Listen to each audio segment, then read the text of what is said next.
परिच्छिन्ने तत्त्वार्थे पठिते सति फलं स्वादुपवासस्य भाषितं मुनिपुङ्गवै तत्त्वार्थसूत्रकर्तारं गृध्यपिक्षोपलक्षितं वन्दे गणीन्द्रसञ्जात मुमा स्वामी मुनीश्वरम। जय बोलो उमा स्वामी जी महाराज की। जय बोलो संत श्रोमणी आचार्य गोयशी विद्यासागर जी महाराज की। परम पूज्य निर्यापक मुनि श्री 108 सुधा सागर जी महाराज की। परम पूज्य बड़े महाराज जी के चरणों में निवेदन है कि आपकी जय श्री ओम नमः सिद्धेभ्यः। जय श्री ओम नमः सिद्धेभ्यः। सर्वमंगल मांगल्यम सर्वकल्याणकारकम प्रधानम सर्वधर्माणां जैनम जयतु शासनम। पंच परमेष्टि भगवान की जय हो। आचार्य श्री गुरुवर कुंद कुंद महाराज की जय हो। आचार्य श्री गुरुवर विद्यासागर महाराज की जय हो। परम पूज्य निर्यापक मुनि श्री 108 सुधा सागर जी महाराज की। समस्त आचार्य संघ की जय हो। अपन ने अभी तक समझा दुनिया में कुछ प्रकृति ने ऐसे संबंध बना दिए हैं कि यदि हम उन संबंधों में संतुष्ट हो जाते हैं तो हमें कुछ भी नहीं करना पड़ेगा। जैसे हमने कल कहा था तादात्म्य संबंध। अब हमारा संश्लेष संबंध जो बन चुका है वह एक अपराध हो चुका है और अपराध की सजा के रूप में हमने तप किया, प्रतिक्रमण किया। सजा भोगना पाप नहीं है, अपराध करना पाप है। कर्म बांधना पाप है, कर्म का फल भोगना पाप नहीं है। कर्म बहुत लोग कहते हैं कि सजा भोगना अशुभ कर्म का उदय नहीं है। सजा भोगना तो धर्म है, क्योंकि सजा न्यायालय देता है और जो न्यायालय से मिलता है वो गलत नहीं होता। अपराध करना पाप है। अपराध करना है तो अपराध तो नियम से अशुभ ही है। कल लोग बहुत सारे लोग हिल गए, बोले महाराज मैं तो तप कर रहा हूं तो सजा भोग रहा हूं, त्याग किया है तो सजा। अरे मैंने तो ये कहा कि मुनि बना हूं तो सजा, मुनि बना हूं तो सजा, वृत्ति हो तो सजा, जो कुछ भी है अभिषेक करना सजा। लेकिन इसको मैंने पाप तो नहीं कहा, मैंने अधर्म तो नहीं कहा, मैंने तो ये तो नहीं कहा कि सजा नहीं भोगना चाहिए पाप है।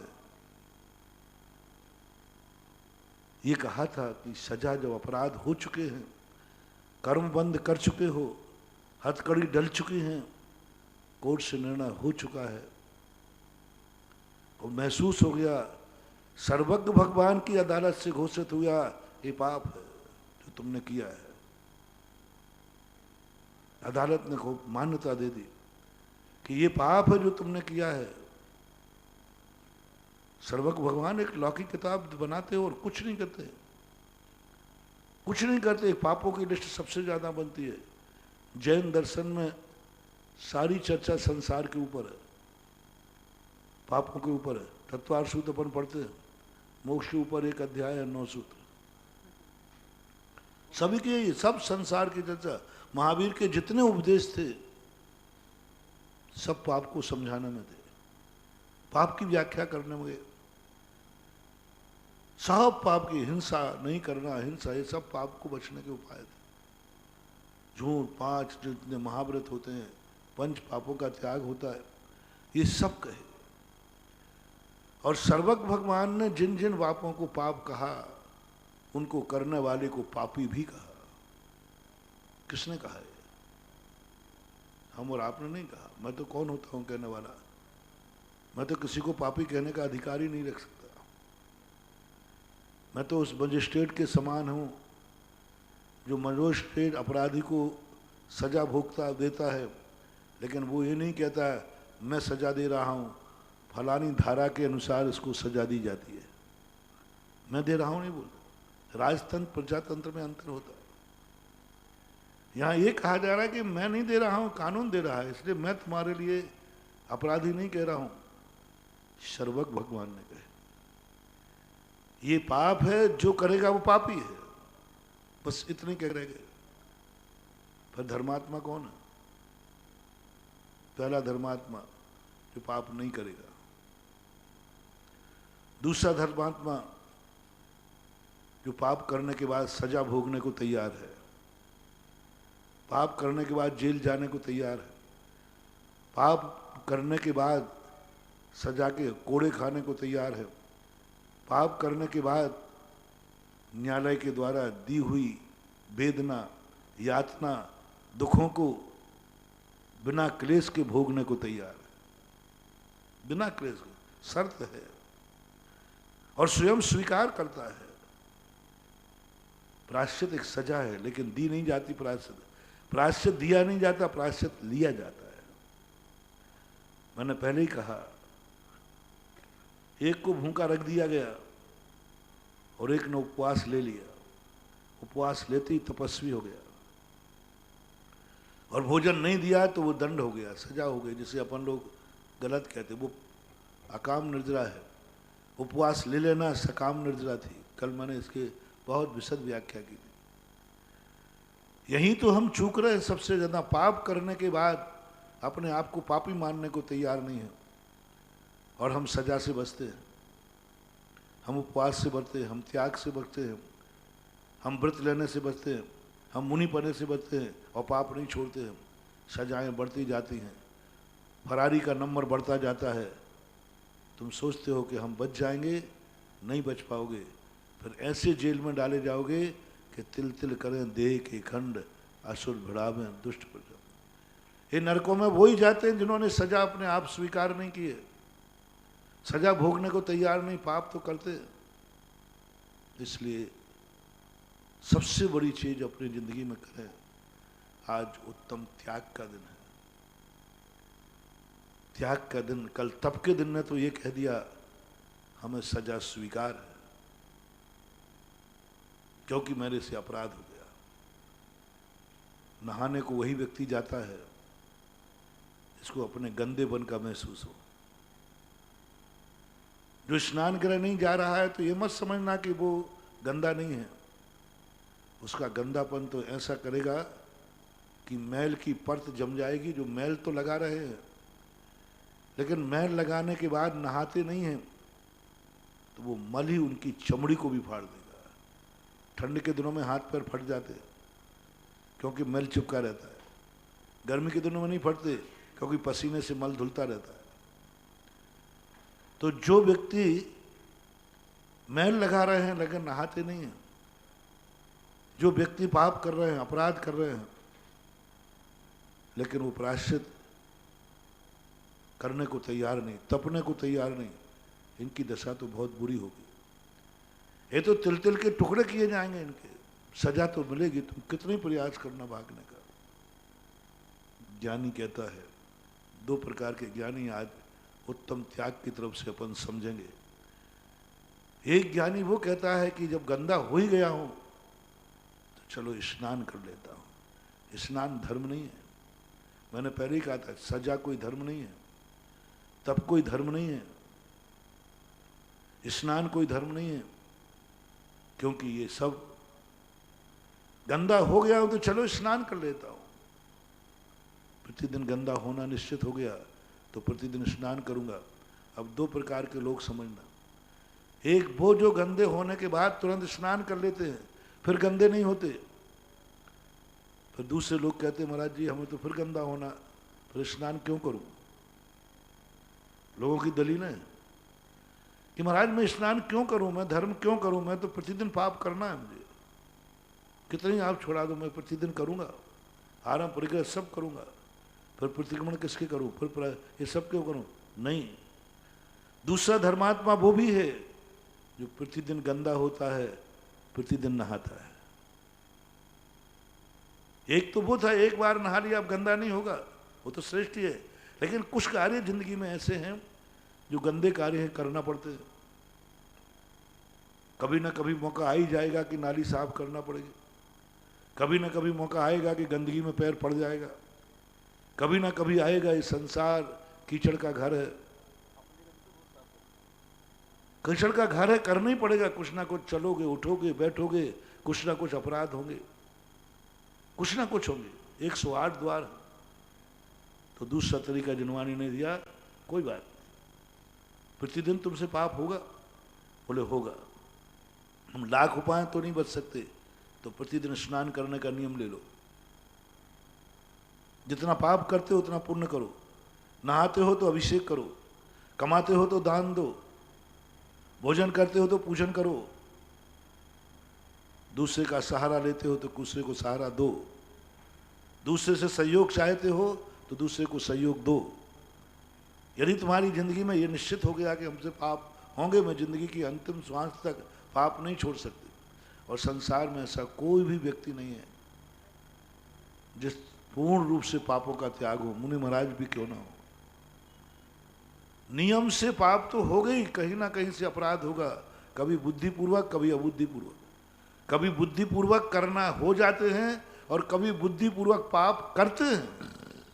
मुनिराज भी बुद्धिपूर्वक भी करते, प्रतिक्रमण में सारी बातें कही गई। होते हैं पाप, लेकिन प्रतिदिन तुम्हें स्नान करना अनिवार्य है। प्रतिदिन तुम प्रतिक्रमण करो। आप लोगों के लिए भी 6 आवश्यक बताए। ये 6 आवश्यक कोई धर्म नहीं है,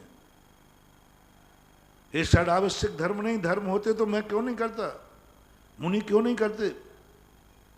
जो जो कार्य प्रारंभ में धर्म बताए जाएं और बाद में छूटते जाएं, उनको धर्म मत मानना, उनको धर्म मत मानना। वो हमारे किए हुए पापों का प्रक्षालन के लिए है। 6 आवश्यक में एक भी आवश्यक धर्म नहीं है। कारण में कार्य का उपचार किया गया है, एक भी आवश्यक धर्म नहीं। धर्म होता तो मिथ्या दृष्टि नहीं करता, धर्म होता तो अभव्य नहीं करता, अभव्य 6 आवश्यक करता है। ये 6 आवश्यक जो आपको बताए, ये मात्र आपके किए हुए पापों का प्रक्षालन के लिए, स्नान के लिए, इनसे स्नान होता है। तो मैं 6 बताया, हमारे लिए तो 28 मूल गुण बताए। ये 28 मूल गुण धर्म नहीं है। धर्म होते तो अभव्य धारण नहीं कर सकता, अभव्य धारण नहीं कर सकता, लेकिन 28 मूल अभव्य धारण करता है। ये 28 मूल गुण हमारे पाप के प्रक्षालन के लिए हैं। इनसे पापों का क्षय होता है, इनसे गंदगी दूर होती है।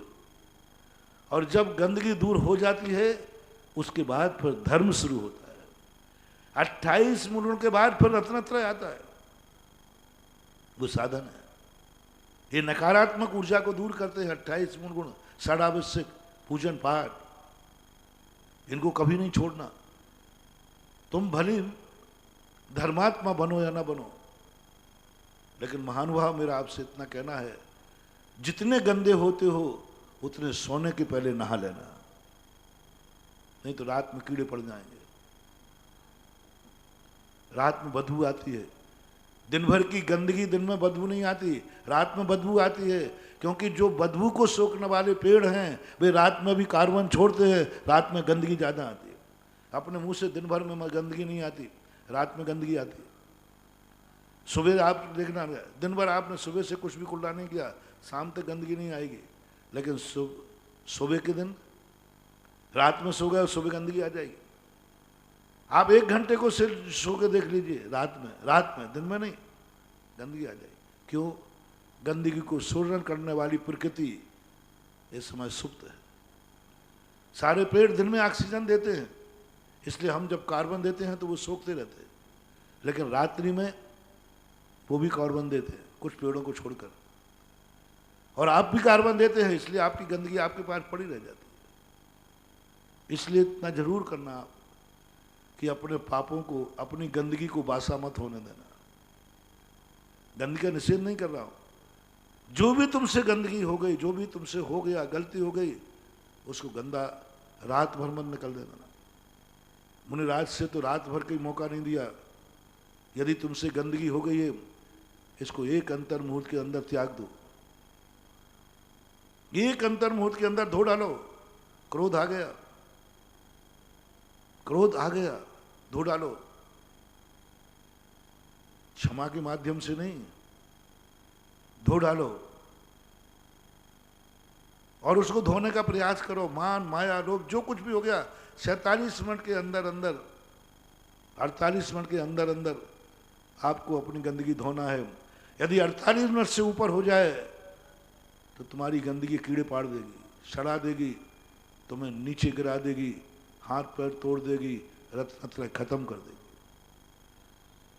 मुनिराज को अपनी गंदगी 48 मिनट के अंदर त्यागना है, अनिवार्य। मार्शल लॉ है, कोर्ट का आदेश है, इतना तक माफ है, क्योंकि हमने कह दिया महाराज गंदे, भगवान गंदगी तो होगी मेरे से, क्रोध भी आएगा, मान भी आएगा, लोभ भी आएगा, अच्छे बुरे सब भाव आएंगे, प्रतिक्रमण में सब भरा पड़ा है। तो भगवान ने पहले कहा, देख तू श्रमण है, गलती मत कर, कल तू तपस्या करके आया है, कल तूने तप कर लिया, कल तूने सजा को स्वीकार कर लिया। मुझे खुशी है कि आज तूने अपने गलतियों को सब तपा दिया, अपनी गलती को स्वीकार कर लिया और सजा भी भोग ली।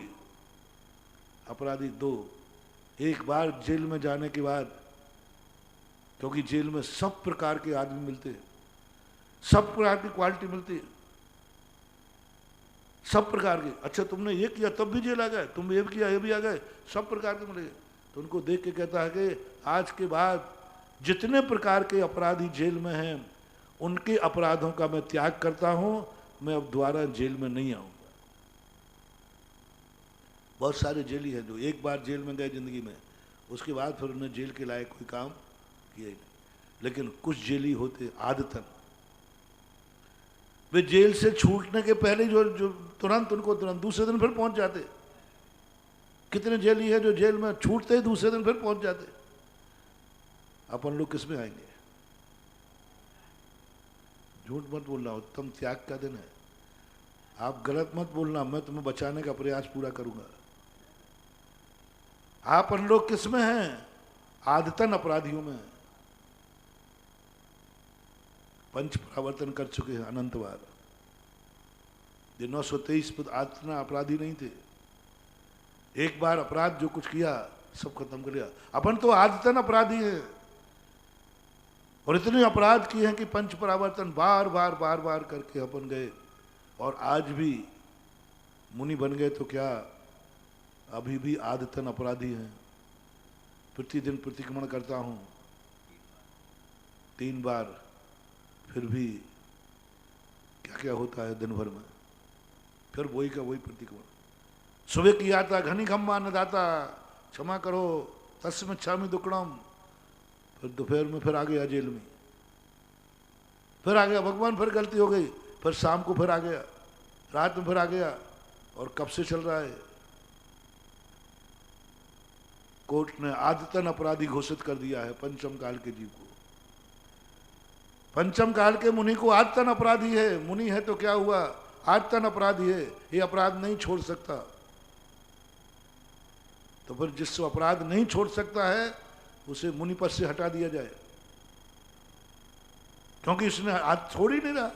दिन में 3 बार अपनी गलती मानता है, वही गलती और दूसरी गलती नहीं, वही गलती, वही की वही गलतियां, वही की वही गलतियां। कोई नई गलती हो तो बात अलग है, सब गलतियां वही की वही फिर करता है। आदतन अपराधी है हम सब, मुनि भी, आप भी, सब भी, कल युग के जितने मुनि हैं सब आदतन अपराधी हैं, अपराध नहीं छोड़ सकते। तो दूसरी बात जो मैंने कही, फिर इन्हें मुनि पद से हटा दिया जाए, ये मुनि की कोटि में नहीं आएंगे, अनंत संसारी नहीं, भावलिंगी मुनि हैं। आदतन अपराधी को भावलिंगी मुनि कहना, अपराध करने के बाद बार बार वही अपराध करके मुनि कहना, क्योंकि वो अपराध करता है, गंदा होता है, लेकिन प्रतिदिन स्नान करता है। 3 बार गलती करता है तो 3 बार प्रतिक्रमण कर रहा है, इसलिए भावलिंगी है, रत्नत्रधारी है, मोक्ष मार्गी है। कितनी सी सरल, क्या सरल मार्ग बताया तुम्हारा। पहला तो यही मार्ग बताया था, देखो एक बार अपराध हो गया, कल तुमने तप कर लिया, सजा भोग ली, अब ऐसी गलती दोबारा नहीं करना। सर्वज्ञ भी जानते हैं कि इससे अपराध होगा, ये आदत से लाचार है, अनादिकाल का संस्कार है, ये मजबूर है। कई अपराध मजबूरी में करेगा, कई अपराध संस्कारों से करेगा, और कई अपराध इससे हो जाएंगे। भगवान जानते थे, तभी उन्होंने जिनवाणी के माध्यम से कहा, चलो कोई बात नहीं, तुम एक नियम ले लो, अपराध होगा, हम अपनी सजा भोगेंगे, हम उतने बार प्रतिक्रमण करेंगे, जितने बार गंदे होंगे उतने बार हाथ धोएंगे, उतने बार हम नहाएंगे। मन से गंदे होंगे तो मन को धोएंगे, वचन से गंदा होंगे तो वचन को धोएंगे, काया से गंदा होंगे तो काया को धोएंगे। जब जब बस एक दूसरी प्रतिज्ञा लेना है, ये दूसरी प्रतिज्ञा में ये रास्ता सरल है, इसमें अपराध की छूट मिल गई ना। आज तक अपराधी को कह दिया कोई बात नहीं, लेकिन तुम ईमानदारी से जब जब अपराध आओगे जेल में तुरंत चले आओगे, जब जब अपराध होगा प्रायश्चित में तुम स्वयं आओगे, मैं पकड़ने नहीं आऊंगा, मैं तुम्हें अपराध को पुलिस नहीं भेजूंगा। समझना बात को, बहुत गहन बात है। प्रतिदिन यदि अपराध करते हो तो कोतवाल भी अपने आप जाओ, जेल अपने आप जाओ, मुझे सजा दो, मुझे अपराध हो गया। प्रतिदिन प्रायश्चित करो। पंचम काल के जीवों को महावीर स्वामी के बाद प्रतिक्रमण को अनिवार्य कर दिया, चाहे तुमसे अपराध हुआ हो अथवा ना हुआ हो। अभी ना हुआ हो तो क्यों, बोले हुआ है, तुम्हें मालूम नहीं है। पंचम का हटन नियम से आपसे अपराध हुआ है, पंचम काल का जीव निरपराधी हो ही नहीं सकता। सबूत क्या है? प्रतिक्रमण। प्रतिक्रमण सबूत है कि साधु से प्रतिदिन अपराध होता है, क्योंकि प्रतिक्रमण कभी भी महावीर स्वामी व्यर्थ की सजा नहीं बुलवा दे। कौन अपने भक्त को सजा देगा? वो कहता नहीं, तुम प्रतिक्रमण करो। इसलिए आप लोगों के लिए भी कहा गया कि आपसे अपराध ग्रस्त, जब हम मुनि नहीं बच पा रहे हैं तो ग्रस्त क्या बचेगा? ग्रस्त से तो अपराध होना ही है, कितने ही क्षमा कर ले में कोई बात नहीं, कोई बात नहीं। दूसरी बात स्वीकार कर लो, प्रतिदिन अपराध होगा, लेकिन प्रतिदिन मैं उसकी सफाई करूंगा। मैं प्रतिदिन नहाऊंगा, मैं प्रतिदिन अभिषेक करूंगा। षडावश्य कुछ नहीं बंधु, षट कर्मों के किए हुए पाप को षडावश्य करना। जो षट कर्म कर रहा है और षडावश्यक नहीं करता है, वो फरारी है, उसको पकड़ के कड़ा जेल दिया जाएगा। और जो षट कर्म भी करता है और षडावश्यक करता है, वो सम्यक दृष्टि है, देश स्मृति है, अभिरति है, वो मोक्ष मार्गी है। अपराधी होकर मोक्ष मार्गी, अपराधी होकर मोक्ष मार्गी, ये बड़ी विचित्र है। ये जैन दर्शन की खोज है। अपराध कर रहा है, अपराध किया है, अपराध करेगा, फिर भी कहा ये सम्यक दृष्टि है, मोक्ष मार्गी है। क्योंकि ये गंदा होता है तो साफ होने की कला भी इसके पास। इसलिए सारे जगत से मेरा कहना है, जो जो षट कर्म कर रहे हो उनसे आज उत्तम त्याग के दिन कहना चाहता हूं, उस पाप का त्याग करने के लिए आपको षड आवश्यक अनिवार्य हैं। षड आवश्यक को धर्म मत मान लेना आपके पापों का। या तो षट कर्म छोड़ दो आप, फिर षट कर्म आवश्यक करने की जरूरत नहीं। जैसे हम लोग षट कर्म नहीं करते तो उस क्वालिटी के षड आवश्यक नहीं करते। यदि स्नान करते हो तो अभिषेक जरूर करना, कमाई करते हो तो दान जरूर देना, स्वयं कमा करके बना करके बनवा के खाते हो तो पूजन जरूर करना, बनाते हो बनवाते हो, उद्दिष्ट भोजन करते हो तो पूजन जरूर करो, जरूर करना। महानुभाव बहुत करुणा दया करे। जब जब आपका उद्दिष्ट भोजन का त्याग नहीं, उद्दिष्ट भोजन क्या? बनाना या बनवाना, कृत कार्यत अनुमोदना से, ये उद्दिष्ट कहलाता। ये तुम्हारा होता है तो तुम पूजन जरूर करना। जिस दिन तुम्हारा उद्दिष्ट का त्याग हो जाए उस दिन पूजन नहीं, स्नान का त्याग हो जाए, अभिषेक नहीं, क्योंकि ये धर्म थे ही नहीं, ये तो तुम्हारे पापों को धोने की साबुन थी। ये तो साबुन थी, इसको तुम्हारे लिए आने अनिवार्य है, पर जरूरी है। औषधि धर्म नहीं होती, लेकिन खाना पड़ती है। और यदि ये स्थिति अपने जीवन में बन गई तो अपन लोग एक उस अपराध की कोटि में आकर के भी हम मोक्ष मार्ग की कोटि में आ जाएंगे। दूसरा व्यक्ति क्रोध है, क्रोध आ गया, कोई बात, आ गया, आना नहीं चाहिए था, महाराज आ गया, ठीक है। कितनी जल्दी नहाना है, मुनि को कितनी जल्दी कहा, 48 मिनट के अंदर नहा लो, स्नान कर लो, तो तुम्हारा बहिष्कार नहीं होगा, मोक्ष मार्गी बने रहोगे, मुनि बने रहोगे। क्रोध करने के बाद मुनि, पाप करने के बाद मुनि, अपराध करने के बाद मुनि 47 मिनट के अंदर निपटा लो उसको, मान को, माया को, लोभ को। ग्रस्त की बात आती है, वृत्ति प्रतिमाधारी, एलक शुल्लक आरिकाएं, 2 प्रतिमाधारी, इनसे भी अपराध होते हैं। जिनवाणी कहती कोई बात नहीं, चलेगा, मेरे से अपराध हो गया, मेरा बहिष्कार तो नहीं होगा, देश निकाला तो नहीं होगा, धर्म निकाला तो नहीं होगा, धर्म द्रोही तो नहीं कहलाऊंगा। नहीं कहलाओगे, 15 दिन के अंदर नहा लेना। गंदे हो गए हो ना, गंदे हो गए तो हर 15वें दिन के लिए नहाना है आपको। 15 दिन से यदि 1 दिन भी हो गए तो सड़ोगे, कीड़े पड़ेंगे, फिर तुम्हारी दुर्गति होगी, गुणस्थान गिर जाएगा। तीसरे नंबर को कहा अविरत सम्य दृष्टि। कहा मैं गंदा होऊंगा महाराज, अविरति हूं, असंयमी हूं, सब प्रकार के पाप करता हूं, असंयमी में कोई पाप नहीं छूटता, सब पाप। जो मिथ्या दृष्टि करता है वो सम्य दृष्टि करता है। लेकिन उससे कहा कोई बात नहीं, एक मौका और दिया जाता है, हर पाप जो जितना तुम गंदे हुए हो 6 महीने के अंदर नहा लेना, 6 महीने के अंदर नहा लेना। यदि नहीं नहाए तो वही दशा होगी जैसे कोई संक्रांति को नहीं नहाता, बोले लंका का गधा। ऐसे ही आपने 6 महीने के अंदर स्नान नहीं किया तो मोक्ष मार्ग से हटा दिए जाओगे और लंका के गधा घोषित कर दिए जाओगे, गधा कहीं का। ये कितनी बड़ी छूट, ये जैन दर्शन की बहुत असाधारण छूट है। इसलिए त्याग धर्म उत्तम, क्षमा धर्म अलग है। त्याग धर्म उन चीजों के रूप में भी आता है, दूसरे के रूप में, कि अब तुम क्या करोगे, संश्लेष संबंध को कैसे छोड़ोगे। संश्लेष कराने वाला जो चैप है, राग द्वेष है, कसाएं हैं, इन पर त्याग करो और इनको इतना स्निग्ध करते जाओ, इतना उनको गीला करते जाओ, वो चिपक नहीं पाए।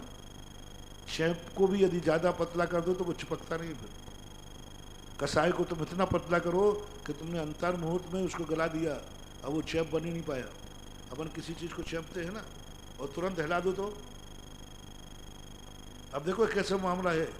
47 मिनट में क्यों अपन ने 2 कागज चिपकाए और तुरंत हिला दिए, नहीं चिपके। इसलिए तुमने 47 मिनट में हिला दो उसको, राग द्वेष तो हो गया, वो सूख नहीं पाए। तुम 15 दिन में वो चैप को हिला दो, चिपक नहीं पाए। 6 महीने के अंदर हिला दो उसको, चिपक नहीं पाए। और 6 महीने से ऊपर हो गए फिर तो वो चमड़ी उधेड़ लेगा, फिर तुम खींचोगे तो या तो ये कागज फटेगा या ये कागज, या तो फिर चमड़ी निकलेगी या फिर वो उसमें टूटेगा। ये भेद कर दिया। इसलिए संश्लेष संबंध का आज त्याग की बात थी। आज त्याग धर्म कुछ और कहने वाला था, उस प्रकार की कोटि में ला रहा। देखो तुम सजा भोग चुके हो, अब तुम एक नियम कर लो, वो गलती दोबारा नहीं करूंगा, मैं त्याग करता हूं, मैं त्याग करता हूं। अब ये गलती मेरे से नहीं होगी, जितना भी हो, जितना भी हो। लेकिन वो नहीं हो पाता तो फिर हमने जो दूसरी विधि तुम्हें बताई कि जितना प्रतिदिन का जो पाप है उसको प्रतिदिन झाड़ते जाओ, प्रतिदिन त्याग करते जाओ। पुण्य नहीं कमा रहे हैं, पाप का त्याग करना। और त्याग जब वस्तु आती है तप के बाद क्यों रखी, क्योंकि तपने के बाद गंदगी निकलती ही है। जेल जाने के पहले लाख समझाया लेकिन पाप छोड़ने को तैयार नहीं। जेल से निकल के आया, चिल्लाता हुआ आया, अब नहीं करूंगा। होते हैं अपराध करने के पहले नहीं, जब तक कोरोना नहीं हुआ तब तक सावधानी नहीं, हो जाए भाई, अब बाहर तक नहीं निकल रहे। हाँ, एक व्यक्ति भगा था, जो कोरोना हो गया, पहले मैंने बहुत कहा, बोले महाराज जी कुछ नहीं होते, ये तो राजनीतिक थी, पार्टीबाजी है, ये तो मोदी की चाल है, राजनीति समझ ली। बोले कुछ नहीं होता, वो घूमने निकला, कोरोना हो गया, सांस लेने में तकलीफ हुई, और फिर बाद में फिर महाराज जी शांति धारा कर में क्या कोरोना हो गया। मैंने कहा ये तो मोदी की चाल है, तुझे कैसे हो गया, तू तो कांग्रेसी है, तू तो कांग्रेसी है, तुझे कैसे हो गया। बोले महाराज जी, मैंने कहा अब और जाएगा बाहर। बोले नहीं महाराज, अब तो आप जितने दिन का कमरे में रहूं। क्यों? जब तक व्यक्ति को ठोकर नहीं लगती, जब तक सजा का दंड नहीं मिलता, यदि जेल नहीं होते तो समझाने से अपराध कभी खत्म नहीं होते। समझाने से अपराध करें, कितने लोग अपराध को समझाने से मान जाएंगे। मान लीजिए जेल खत्म कर दी जाए, अदालत खत्म कर दी जाए और लेक्चर चालू किए जाए और कहा जाए अपराध नहीं करना तुम्हें, अपराध नहीं करना तुम्हें, कितने लोग मानेंगे? 2-5%, 95% नहीं मानेंगे, मानते ही नहीं। सब समझा लेना और एक बार जेल में डाल दो उनको, और जेल की कड़ी सजा भोग के आ जाए, कितने % फिर वो अपराध से बच जाएंगे। जेल में जाने के बाद कितने % फिर अपराध नहीं करते। दोबारा जेल में कितने लोग जाते, कितने % जाते? 5%, 10-15%। 90% दोबारा जेल में नहीं जाएंगे। 5% का रेशो 85% कैसे बढ़ गया? समझाने पर 5% का था और जेल से लौटने के बाद वही रेशो 85% पर पहुंच गया। किसका चमत्कार है? सजा का, कष्टों का, वेदना का। वेदना का 85% बढ़ गया। इसलिए दुनिया में सजा इसलिए जरूरी है कि सजा ही तुम्हारे लिए सच्चा इंसान बनाएगी, उपदेश नहीं, जिनवाणी नहीं, कष्ट नहीं। कष्ट बनाएगा, जिनवाणी नहीं, उपदेश नहीं, आशीर्वाद नहीं, भगवान की वाणी नहीं। ये तुम्हें अपराधों से नहीं बचाएगी। अपराधों से संसार को कोई बचा सकता है तो दंड व्यवस्था, दंड व्यवस्था बचा, जेल बचा सकता है, सजा बचा सकता है। उसके बाद फिर वो ऐसे बच जाता है, नहीं अब मैं नहीं करना, हो सकता है, हो सकता है मैं ये नहीं करूंगा। मैंने एक बार कहा था ना प्रश्न में, यदि आज घोषणा कर दी जाए कि 10 लाख क्षण पर्व में कोई भी किसी जीव का मर्डर कर देगा, चोरी करेगा, कुछ भी करेगा, उसको कोई सजा नहीं दी जाएगी, कोई कानून नहीं होगा, फ्री है। और इधर घोषणा कर दी जाए हमारे मन से 10 दिन में कोई भी पाप करोगे, किसी को पाप का बंद नहीं होगा, नरक नहीं जाएगा, कुछ नहीं होगा, सब करेंगे। बोलो 10 लाख क्षण पर किस्म बदल जाएंगे? ये घोषणा 10 दिन जो भी पाप करेगा, कुछ भी नहीं, सब कोई भी पाप कर लो, कोई सब कर्म बंद की छुट्टी है, स्ट्राइक है 10 दिन की। धर्म कर 10 दिन कर्म किसी को बांधेगा नहीं, उसने त्याग किया है। चांडाल जैसे कि मैं 14 को फांसी नहीं चढ़ाऊंगा, तो कर्मों ने कहा 10 दिन में किसी को नहीं बंधूंगा।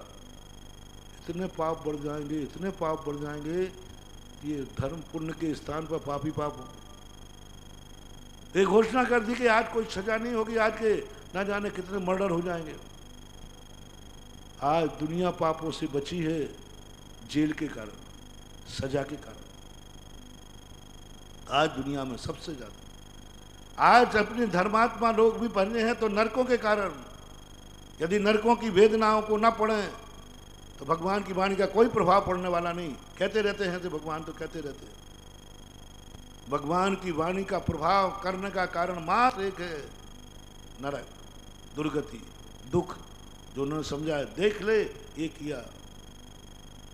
वो तो चुनौती दे रहा है कि भगवान मैं आपकी वाणी सुन करके नहीं आया हूं, आपसे प्रभावित होकर नहीं आया हूं, आप अच्छे इंसान हैं इसलिए नहीं आया हूं, आप बहुत बढ़िया प्रवचन देते इसलिए नहीं आया हूं।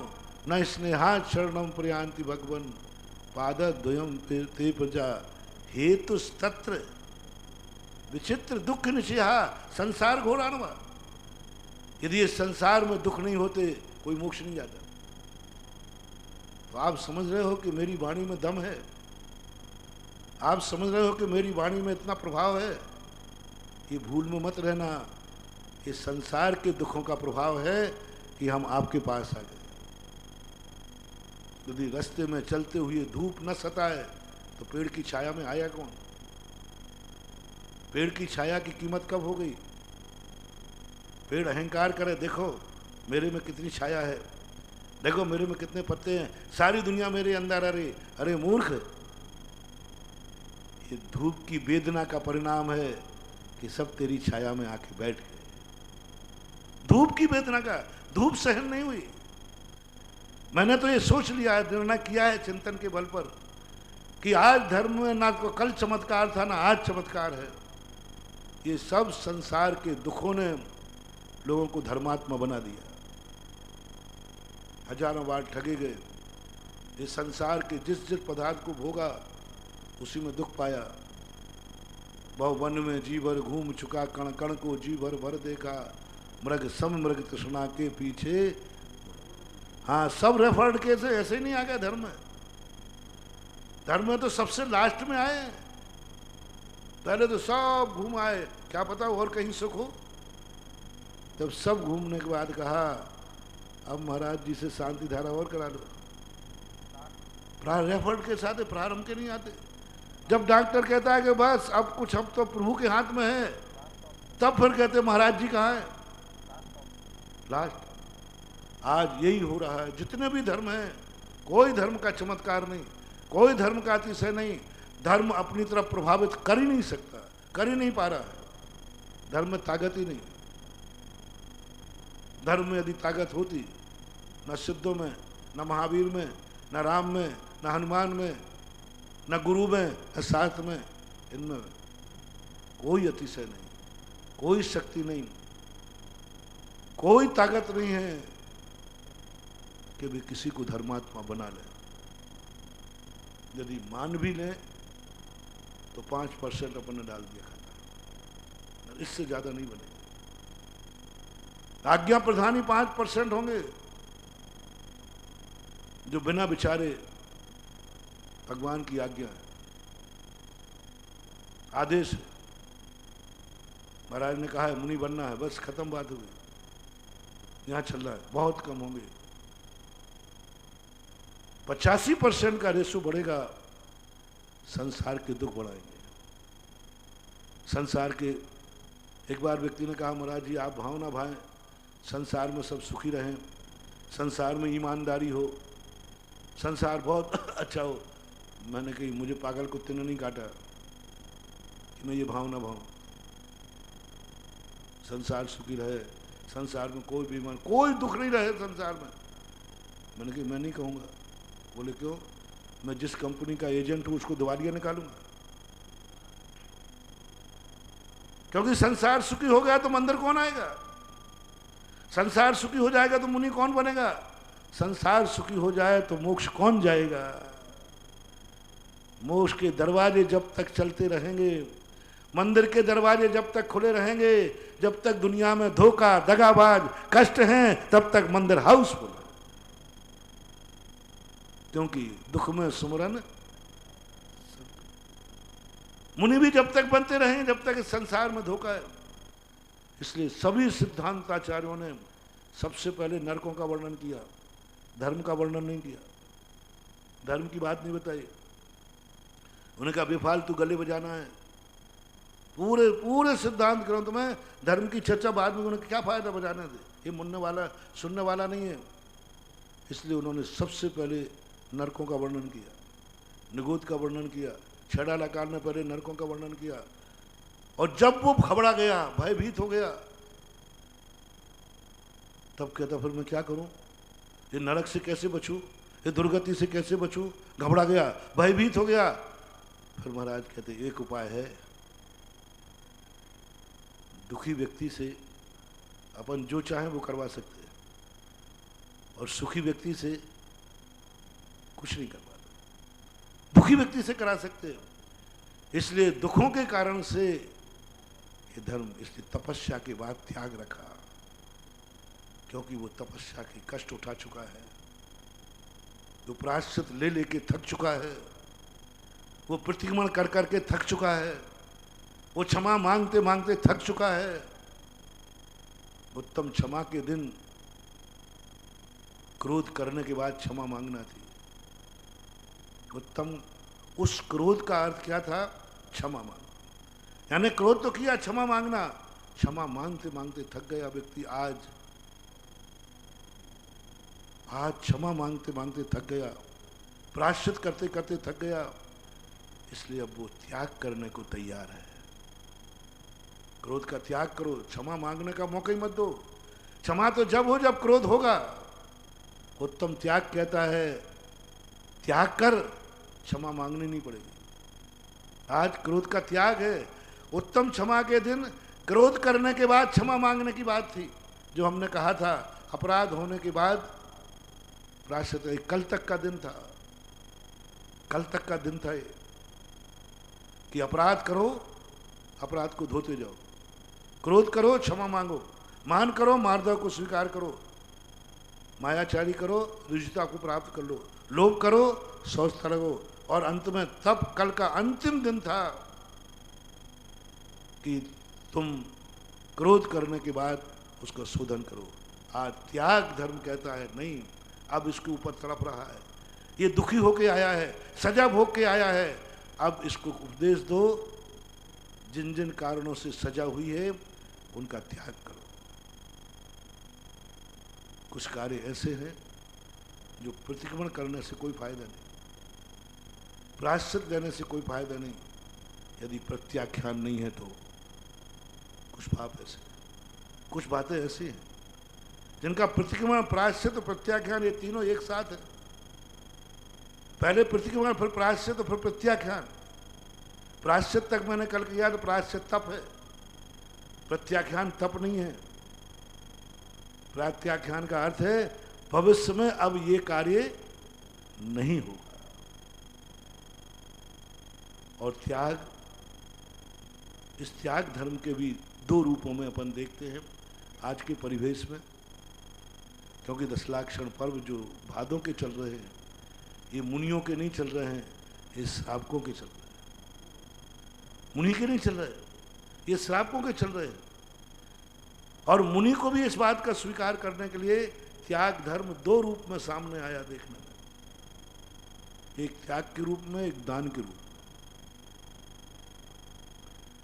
जब दोनों व्यक्ति संसार में हैं तो एक से कहा, त्याग धर्म कहता है पहला तो उन वस्तुओं का त्याग करो जिनकी सजा मिलती है, जिनसे सजा मिलती है, जिससे प्रायश्चित मिलता है, जिससे जेल मिलता है, जो निंदनीय होते हैं उनका त्याग करो। त्याग हेय का किया जाता है, त्याग बाधक तत्व का किया जाता है, त्याग हानि का किया जाता है, जो तुम्हारे लिए हानिकारक है। अब किसको कौन सा हानिकारक है? जो जो तुम ऊंचाइयां छूना चाहते हो उन ऊंचाइयों में बाधक कौन है? तुम जितने अच्छे बनना चाहते हो उस अच्छाई में बाधक कौन है? तुम जितनी इज्जत बनाना चाहते हो इज्जत में बाधक कौन है? आप अपनी इज्जत का मायना दीजिए, आप कितनी इज्जत चाहते हैं, आप कितने साफ बनना चाहते हैं, आप कितने ऊंचे उठना चाहते हैं, ये पैमाना आप दीजिए। आप कहते हैं नहीं महाराज मेरी देश में इज्जत रहे। सबकी अलग अलग ध्यान रखना, अलग अलग ध्यान रखना त्याग धर्म है। त्याग में सबसे पहले निर्णय करो आपको कितना इज्जत चाहिए, आपकी कितनी ही पोजीशन होना चाहिए, आप कितने ऊंचे उठना चाहते हैं, आप कितना सम्मान चाहते हैं। बोले मैं देश में इज्जत चाहता हूं, ठीक है, देश विरुद्ध बातों का त्याग कर दो,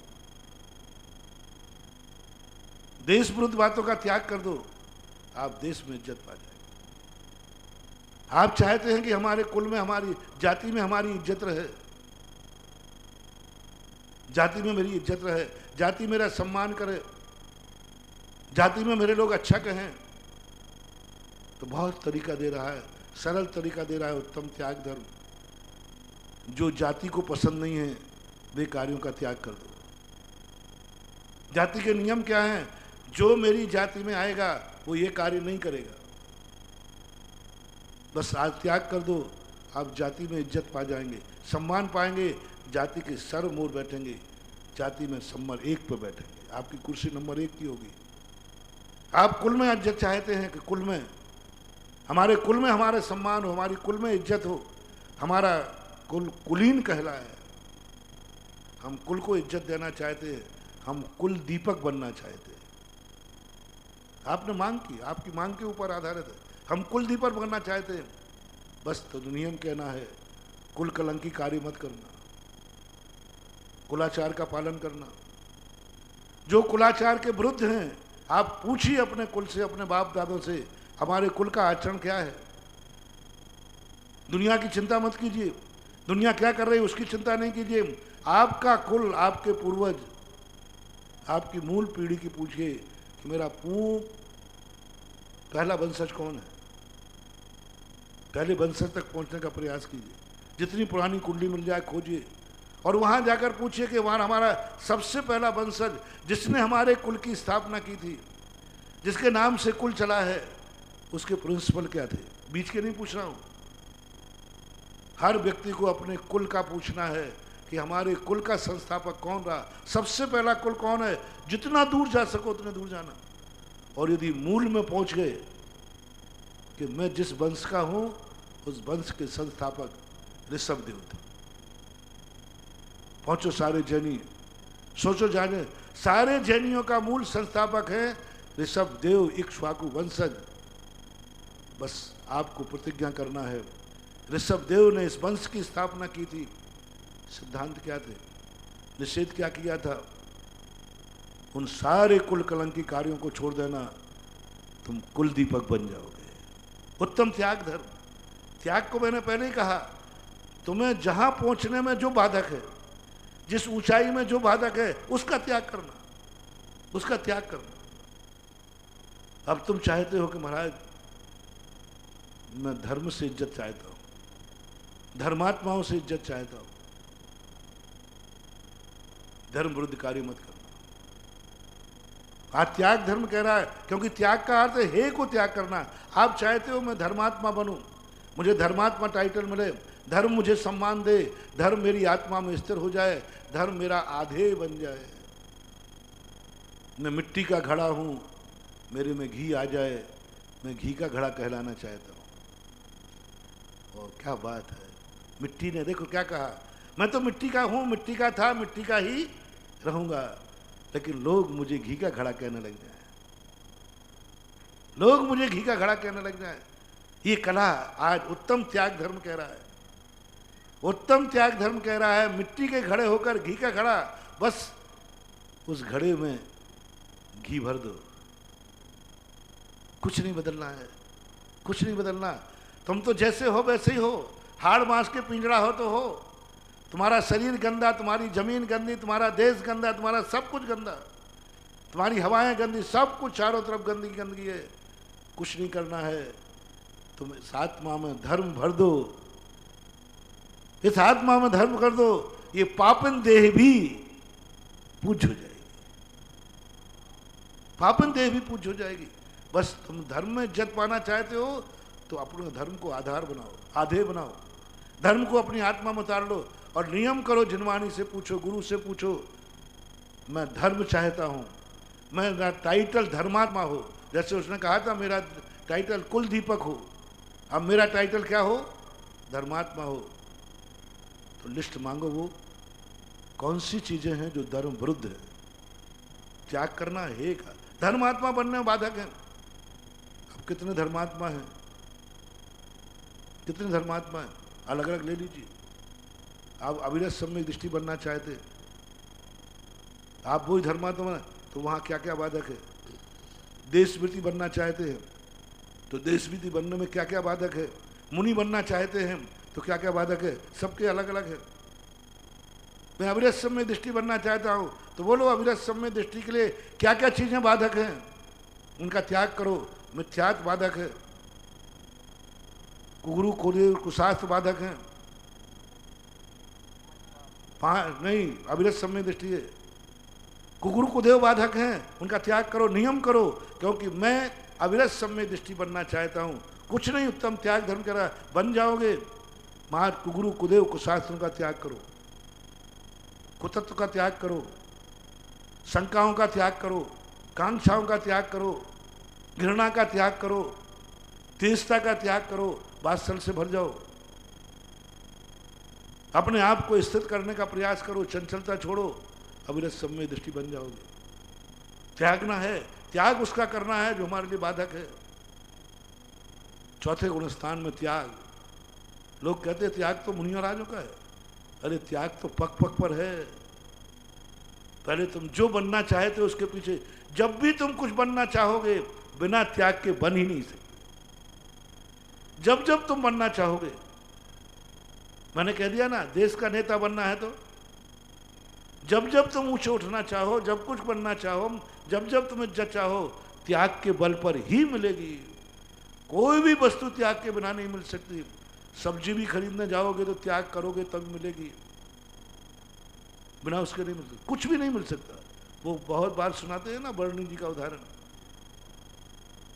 कि शेठ जी नाव में चल रहे थे, तो हम लोग साधु लोग धन की हमेशा बुराई करते हैं ना, निंदा। तो एक दिन क्या हुआ कि नाव पड़ी हुई थी, धसान नदी थी, तो बहुत चढ़ी हुई थी, उतरना जरूर था, जाना था, कोई चतुर्मास हो कुछ भी हो। तो शेठ जी कहते महाराज जी, दशवत माधारी थी शायद महाराज की, अब कैसे उतरोगे? बोले एक ही उपाय है, ये नाव वाला उतार दे। तो वो नाव वाला तो फोकट में थोड़ी उतारेगा। तो सेठ जी ने अभी तो बैठा दिया बीच नाव में। कहते बोले महाराज जी, आप लोग ब्रह्मचारी जी, आप लोग धन की बहुत बुराई करते हैं। देखो आज यदि हमारे पास धन नहीं होता तो ना तुम उस पार आ पाते ना हम आते। तो वर्णी जी तो न्यायाचार्य थे, उन्होंने कहा सेठ जी, धन के बल पर पार नहीं हुए हैं, ना तुम वो अंटी का रुपया त्यागते, ना तुम पार होते ना हम पार होते। हाँ, अंटी में नोट खोसे खोसे कून जाते, फिर पार हो जाते, तो धन से पार हुए। तुमने 1 रुपये का मोह तोड़ा, 1 कलदार का तुमने त्याग किया, इसलिए हम पार हुए हैं। तो ये तो निर्णय कर लेना, किसी को कुछ हासिल करना है तो कुछ ना कुछ त्यागना पड़ेगा, जरूर त्याग करना पड़ेगा, बिना त्याग के संभव नहीं। इसलिए अविरत सम्य दृष्टि को लोग कहते हैं कोई त्याग नहीं करना पड़ता है, करना पड़ता है मिथ्यात्व का, भावनात्मक। द्रव्य से क्या त्याग करें? खोटे देव। मुनिराज माँ बाप का त्याग करता है, परिवार का त्याग करता है, अविरत सम्यक दृष्टि। खोटे देव, खोटे साथ, खोटे गुरु का त्याग करता है। त्याग तो करना ही है। 3 मूर्ताओं का त्याग करता है, और 8 अंग जो 25 दोष हैं, उन 25 दोषों का त्याग करता है, तब सम्यक दृष्टि आता है। सम्यक दर्शन प्राप्त नहीं किया जाता है, सम्यक दर्शन के बाधक तत्वों का त्याग किया जाता है। जैनागम ने एक और रहस्यमय बात कही, प्राप्त कुछ करना ही नहीं है, सब है, वो तो आत्मा में है। मात ऊपर से जिन्होंने ढांक रखा है उनका त्याग करो। त्याग ही धर्म है। यूं मानो प्राप्त करने के लिए कोई धर्म है ही नहीं। प्राप्त कुछ नहीं करना, प्राप्त तो है, पुरुषार्थ तो त्यागने में करना। त्याग धर्म है, वास्तविक धर्म। कुछ भी हासिल करना है, त्याग की शरण में चले जाओ। देश वृत्ति में बनना है मुझे, तो देश वृत्ति का ठीक है, एक देश पापों का त्याग करो, संकल्पी हिंसा का त्याग करो, त्रिहिंसा का त्याग करो। प्राप्त कुछ नहीं करना। स्थावर हिंसा करो, ऐसा नहीं। त्रिहिंसा का त्याग। सत्य बोलने का नियम नहीं, असत्य नहीं बोलूंगा। सत्य तो हमारा स्वभाव है, बोलना नहीं, मैं सत्य बोलूंगा। अब एक दिन सत्य, यदि सत्य बोलने का नियम है तो जिस दिन मौन रहा, नहीं मैं बोलूंगा क्योंकि मेरा नियम टूट जाएगा। असत्य नहीं बोलना ही सबसे बड़ा सत्य है। देशभक्ति बन जाइए। देशभक्ति में क्या क्या बाधक है उनका त्याग करिए। मुनि महाराज बनना है मुझे, मैं मुनि महाराज बनना चाहता हूं, ठीक है, मुनि बनने में जो जो चीजें बाधक है उनका त्याग करो। पाना कुछ नहीं है, जो जो बाधक है उनका त्याग करो। धन दौलत परिवार बस आदि सब मालूम है क्या क्या। मुनि दीक्षा में आपने कुछ लेते देखा? सब छोड़ते देखा? पिछी कमंडल देते, वो भी बाद में, पूरी मुनि दीक्षा होने के बाद सब छोड़ते देखा है। पाषाण की मूर्ति का सबसे बड़ा चमत्कार, पाषाण की मूर्ति कोई आती नहीं है। पाषाण के आकार में जो जो बाधक थे उनको छांटते जाओ, छांटते जाओ, छांटते जाओ, मूर्ति अपने आप बन जाती है। मूर्ति बनाई नहीं जाती, मूर्ति बन जाती है। धर्म प्राप्त किया नहीं जाता, धर्म प्राप्त हो जाता है। बस बाधक तत्व का त्याग करते जाओ, मुनि बनने के त्याग। महाराज मैं भगवान की दृष्टि में सम्मान चाहता हूं, मुनि बन गया। हाँ, मुझे भगवान की दृष्टि में सम्मान चाहिए, हमें राष्ट्र का सम्मान चाहिए। तो भगवान को क्या क्या पसंद नहीं है वो अपनी जिंदगी में मत आने देना। राष्ट्र को क्या क्या पसंद नहीं है वो मत जिंदगी में आने देना। राष्ट्र में खोजते हुए आएगा और 15 अगस्त को आदर्श नागरिक का टाइटल देगा, क्योंकि इसमें कोई देश विरोध है। इसी प्रकार गुरु को प्रसन्न करना है। गुरु को क्या पसंद नहीं है, क्या पसंद है ये नहीं, भगवान को क्या पसंद है। हम भगवान की पसंद नहीं ला सकते। कभी मत पूछना भैया भगवान की पसंद क्या है, फंस जाओगे। बहुत खतरनाक पसंद है भगवान की, बहुत खतरनाक पसंद है, अपने बस की बात नहीं है। यदि भगवान की पसंद कर ली तो मुंह को मरोगे, खाना भी नहीं देगा। भगवान की पसंद है तो एक या एक पिंड टंको ना हिल ना डुल, बाहुबली बना देंगे। उनकी पसंद है, अपन को पसंद नहीं पूछना। अपन को उत्तम त्याग धर्म के दिन कहना भगवान को क्या पसंद नहीं है, मुझे क्या आशीर्वाद, मुझे श्रावक क्यों मानते हैं, मुझे भक्त क्यों मानते। अपन को भगवान नहीं बनना है, भगवान के प्यारे बनना है।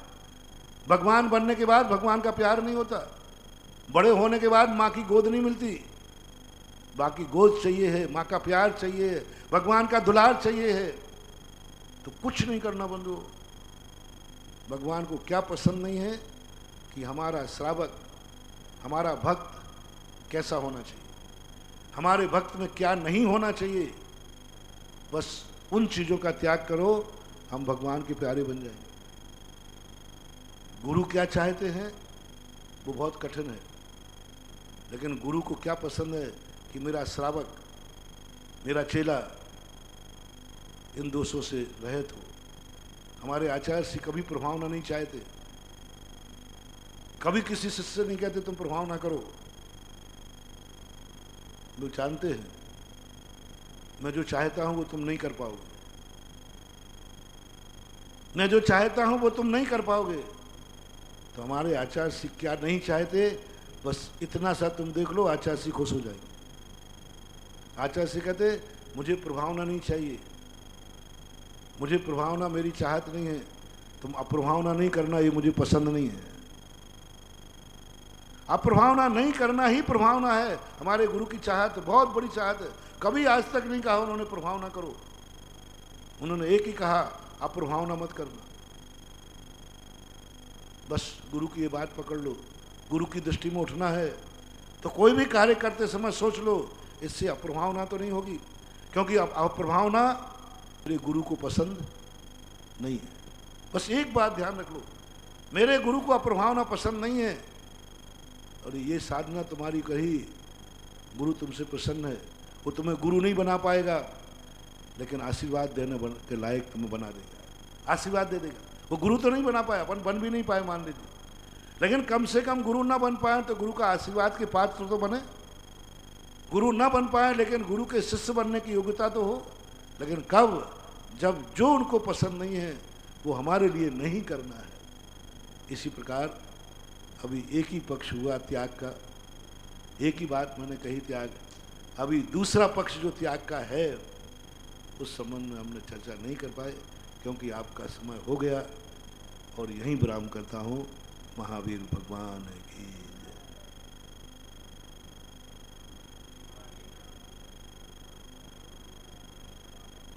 हे जनवाणी भारती तो हे जपो नयन जो तेरा शरणा गए शोभा। देव जो अरियंत को गुरु सेवा निर्गंत दया धर्म पालो सदा यही मोक्ष का पंथ।